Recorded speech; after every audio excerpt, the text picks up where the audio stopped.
Alors, je suis en train de faire la question A de la pratique, de l'examen pratique. L'hypothèse est la suivante, c'est les étudiants et étudiantes ayant déjà eu recours à des médicaments pour dormir sont plus susceptibles que les autres d'avoir un niveau de stress très élevé. Donc, il faut répondre à 4 questions. La première, c'est en utilisant les probabilités conditionnelles, exprimer l'hypothèse sous forme d'équation.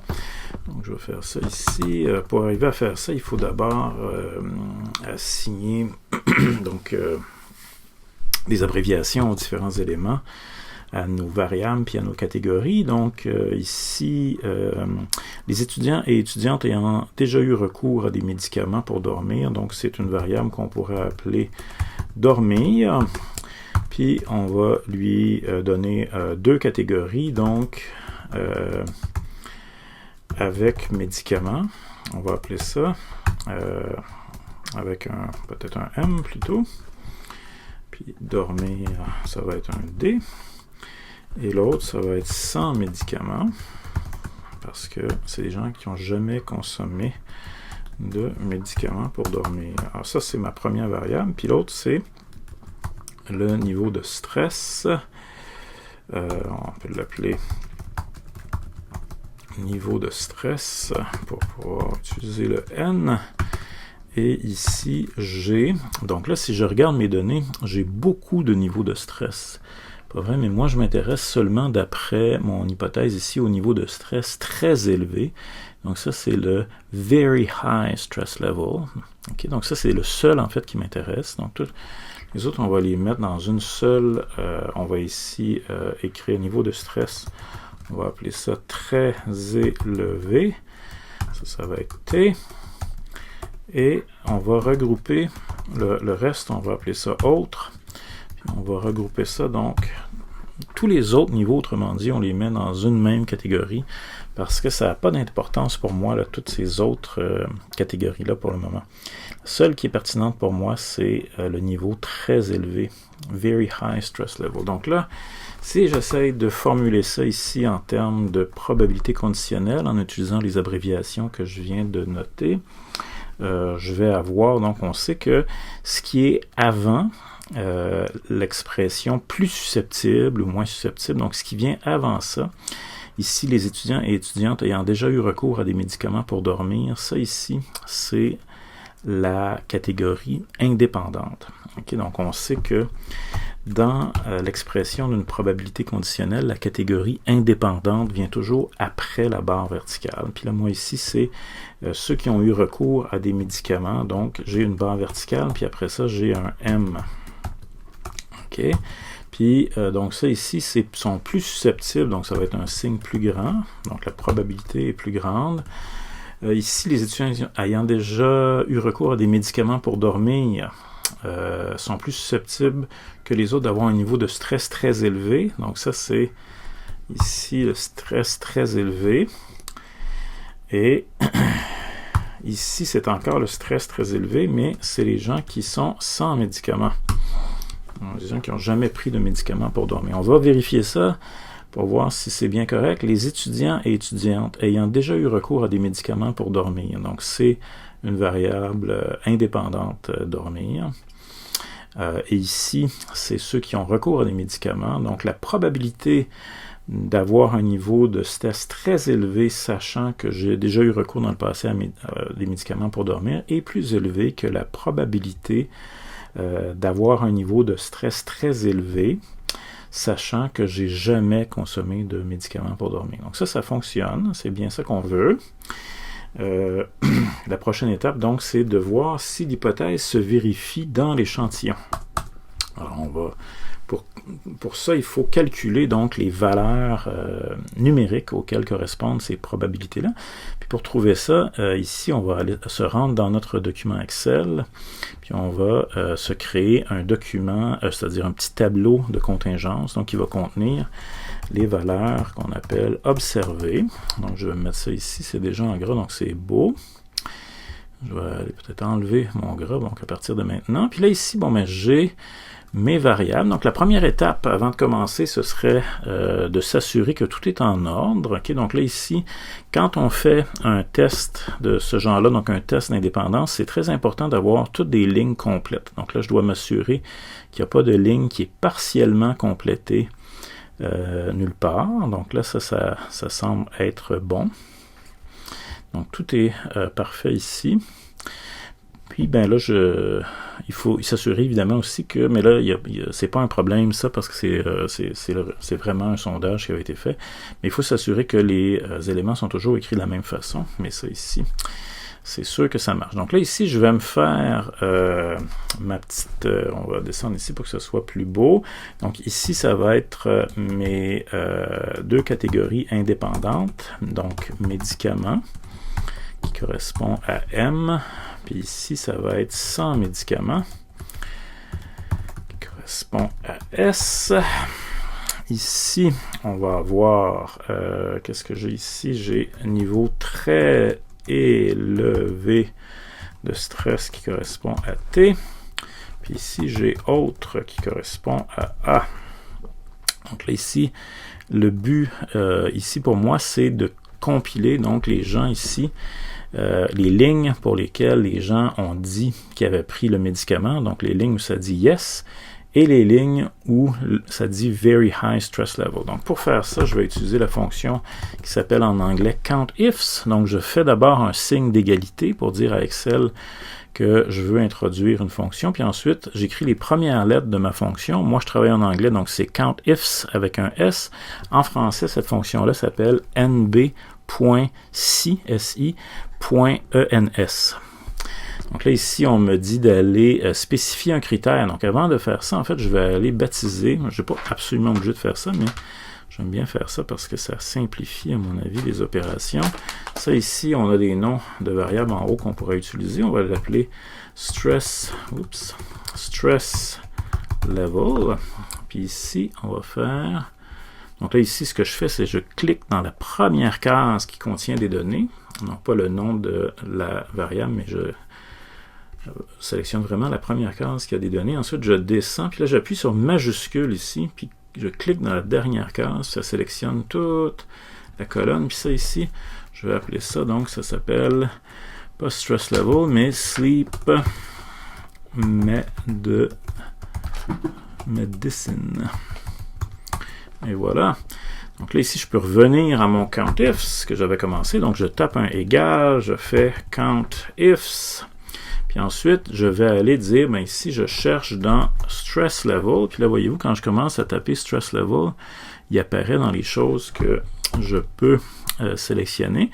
Puis là, ici, qu'est-ce que c'est mon critère? C'est il faut écrire vraiment tel que ça apparaît dans les données. Donc là, si je mettais une majuscule au début, à very, ça ne va pas fonctionner parce que dans les données, c'est marqué very high stress level. De la même façon, on ne peut pas écrire juste very high parce que c'est marqué very high stress level.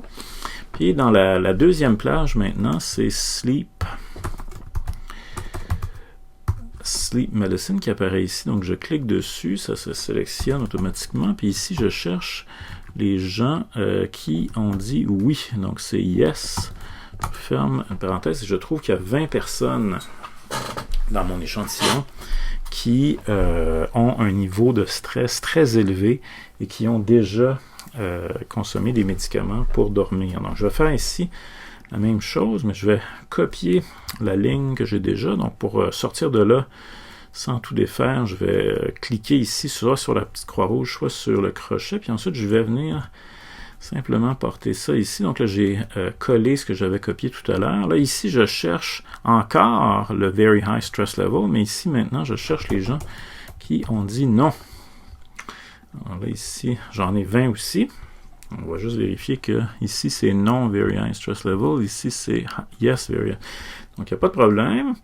Ici, maintenant, je vais encore me taper ici les gens qui ont consommé un médicament, donc c'est yes, mais ici c'est tout sauf very high stress level, parce que ça c'est le seul qui m'intéresse. Donc pour avoir tous les autres d'un coup, la fonction Excel qui nous permet de faire ça, c'est plus petit que et plus grand que à côté de l'autre, de façon à former une espèce de losange. Donc ça ici, ça doit être placé à l'intérieur, comme vous voyez, des guillemets. Puis ça ici, ça va aller compter les gens ici qui ont répondu n'importe quoi, sauf Very High Stress Level, ce qui est ça que je veux, parce que je veux tout ramasser les autres dans ma catégorie ici. Autres, ici, c'est encore tout sauf High Stress Level. Puis ici, c'est sans médicaments, donc c'est les gens qui ont dit no dans le sondage. Donc là, ici, j'en ai pas mal plus. Ça fait que là, ici, je vais compiler mes totaux maintenant. Donc, pour faire ça, en anglais, j'utilise la fonction SUM, S-U-M, mais en français, c'est la fonction SUM, elle aussi, mais S-O-M-M-E. Là, je vais dire que c'est ces deux éléments-là que j'aimerais additionner. Ça va bien. Une fois que j'en ai fait un, je peux le copier. Donc là, j'appuie sur Commande-C sur un Mac ou Ctrl-C sur le PC, puis ensuite Commande-V ou Ctrl-V. Puis là, ça additionne ici mes colonnes, puis là, je vais faire la même chose pour les ranger. Ça correspond donc à mes totaux marginaux. Puis là, c'est la même chose. Quand j'en ai fait un, je peux simplement coller l'autre. Là, ici, je vais faire la somme globale de ce qui est à l'intérieur du tableau, donc seulement les cellules qui sont à l'intérieur. Puis là, je vais vérifier, en fait, que, on peut faire ça à l'œil seulement, que 148 plus 84, ça fait bien 232, et 40 plus 192, ça fait bien 232 aussi. Puis la dernière chose à aller vérifier, c'est que je devrais trouver 232 comme nombre total d'éléments dans mon échantillon, mais là, comme j'ai la première ligne, c'est le nom des variables, je devrais avoir, moi, 233 lignes, et c'est bien ça que je trouve ici, donc ça fonctionne, mon affaire, c'est parfait. Donc là, ici, je m'intéresse maintenant à ces deux probabilités-là. Ici, on avait appelé ça la probabilité de T sachant M. Puis moi, mon hypothèse, c'est que c'est plus grand que la probabilité de T sachant S. Comme ça ici. Alors là, c'est toujours la même règle pour trouver la valeur associée à cette expression-là. Ici, c'est la cellule où T rencontre M, donc T rencontre M, c'est ici. Ensuite, divisé par le total marginal associé à M, donc ici c'est 84, ça c'est cette probabilité-là, donc environ 24%. Puis ici, ben, c'est la même histoire, c'est la probabilité, c'est la case plutôt où T rencontre S. Ici, c'est celle-ci, divisée par le total marginal associé à S, qui est celui-ci. Donc là, ici, moi, à la question, l'hypothèse se vérifie-t-elle dans l'échantillon? Je peux répondre par l'affirmative. Donc, c'est vrai, dans mon échantillon, que les étudiants et étudiantes ayant déjà eu recours à des médicaments pour dormir sont plus susceptibles que les autres d'avoir un niveau de stress très élevé. Pourquoi ça, c'est vrai? Parce que si j'ai déjà consommé des médicaments, hein, la probabilité que mon niveau de stress soit très élevé est d'environ 24%, alors que la probabilité que mon niveau de stress soit très élevé, sachant que j'ai jamais pris de médicaments, ça tombe à environ 14%. Donc, il y a définitivement ici une différence de pourcentage. Est-ce que cette différence-là est suffisante? Est-ce que ça se pourrait que la différence s'explique uniquement par la variation naturelle des échantillons? Donc, on avait vu que le hasard peut faire en sorte que mes échantillons peuvent varier, pas vrai? Donc là, ici, est-ce que le hasard serait suffisant pour expliquer ce genre de différence de pourcentage-là? C'est ça que je veux vérifier maintenant avec mon test d'hypothèse. Donc, pour faire un test d'hypothèse, la première étape, ça va être d'aller copier ça ici. Donc là, je vais copier mon tableau de valeurs observées. Mais comme il est défini avec des formules, je vais faire, moi en anglais, un paste special, puis je vais copier seulement les valeurs. Okay? Donc ça va me permettre ici d'effacer les éléments du centre.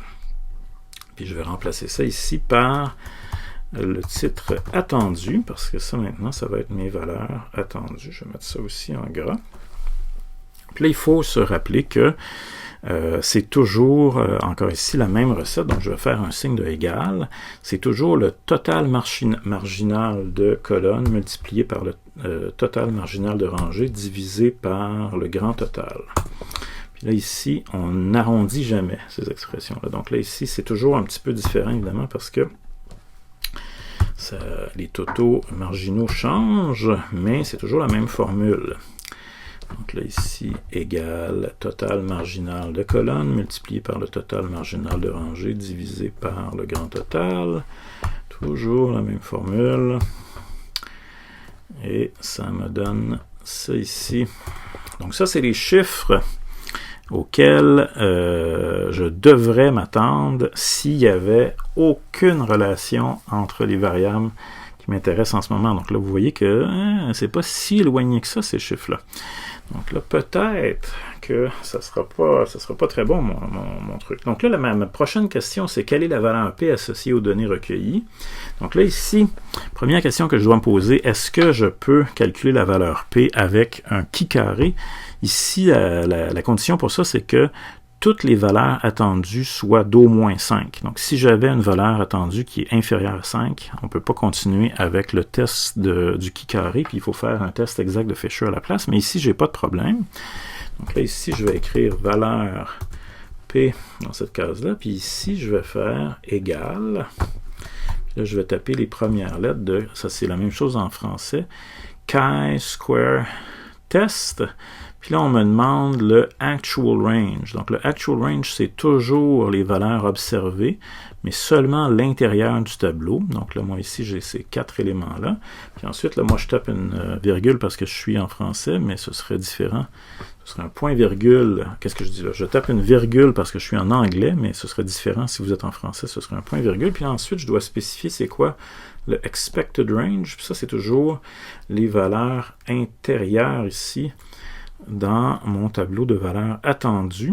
Puis, c'est important de ne jamais arrondir ces éléments-là. Donc là, je ferme la parenthèse et j'obtiens ma valeur P qui est 0,046. Alors, comme vous voyez, là ici, c'est statistiquement significatif parce que je suis sous le seuil de 0,05. Donc là, je peux dire que c'est généralisable, en fait.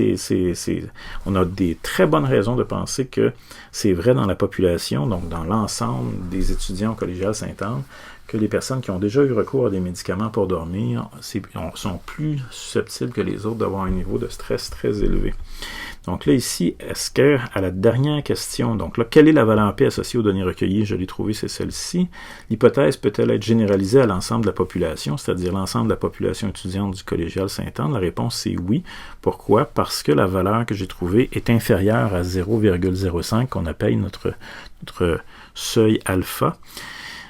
Et quand c'est inférieur, donc même si c'est inférieur très légèrement, c'est assez pour qu'on puisse dire que c'est statistiquement significatif. Donc c'est légitime de généraliser puis de dire que notre hypothèse s'applique à la population de Sainte-Anne. Et voilà, ça c'est la fin de la question A de l'examen pratique.